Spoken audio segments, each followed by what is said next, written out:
Supreme court का कहना है तनाव को समझिए, तनाव को समझिए।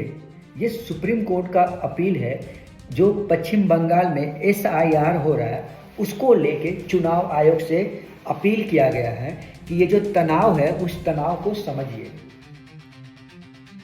दरअसल ये जो सारा मामला है एसआईआर से जुड़ा हुआ है, जो पश्चिम बंगाल में कुछ हल्की सी भी गलती के कारण या हल्की सी त्रुटि के कारण किसी का भी नाम हटा दिया जा रहा है या उसके खिलाफ नोटिस जारी किया जा रहा है चुनाव आयोग की तरफ से, जिसके कारण सुप्रीम कोर्ट ने एक इस पे आदेश जारी किया। और सुप्रीम कोर्ट का कहना है कि आप किसी को छोटी मोटी त्रुटि के कारण उसे आप वोट देने के अधिकार से हटा नहीं सकते हैं। जैसे बाल विवाह को लेके भी वहाँ पे थोड़ा सा आयु में, उम्र में अंतर हो रहा है, उसके कारण भी लोगों को हटा दिया जा रहा है। सुप्रीम कोर्ट का कहना है कि भारत में बाल विवाह एक बहुत ही पुराना और बहुत ही संगीन जो चलते आ रहा है, ये हमारे भारत के लिए एक बहुत ही दुर्भाग्य की बात है, लेकिन आप उसको नज़रअंदाज नहीं कर सकते हैं।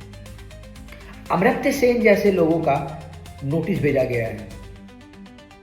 चुनाव आयोग की तरफ से इसमें वक्तव्य दिया गया कोर्ट में कि अगर आपको चुनाव आयोग पर भरोसा नहीं है तो चुनाव को ही कैंसिल करा दीजिए। अगर आप चुनाव आयोग कुछ करती है उस पर आपको भरोसा नहीं है तो आप हटा दीजिए इसको।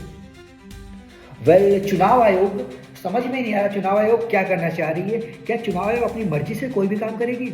उस पर अब सुप्रीम कोर्ट में उसको नहीं बोल सकती है। स्थिति ऐसा हो गया है, मतलब आरोप प्रत्यारोप का दौर ऐसा चल गया है कि ममता बनर्जी, बीजेपी, एसआईआर, चुनाव आयोग, मतलब सब घौच पौच हो गए, एक दूसरे पे इल्जाम लगा रहे हैं। लेकिन सुप्रीम कोर्ट ने स्पष्ट रूपों में कहा दिया है कि आप किसी को भी छोटी मोटी त्रुटि के कारण आप वोट देने के अधिकार से हटा नहीं सकते हैं।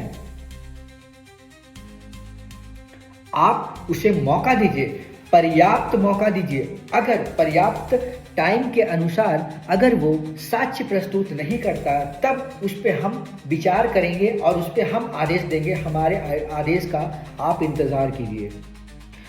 ये तो कंफर्म हो गया कि सुप्रीम कोर्ट जो ये बोली है एसआईआर को लेके या चुनाव आयोग को लेके, ऐसा बहुत सारा एग्जाम्पल है, ऐसा बहुत सारा उदाहरण आए दिन पेश हुआ है जिसमें चुनाव आयोग की गलतियां सामने आई हैं।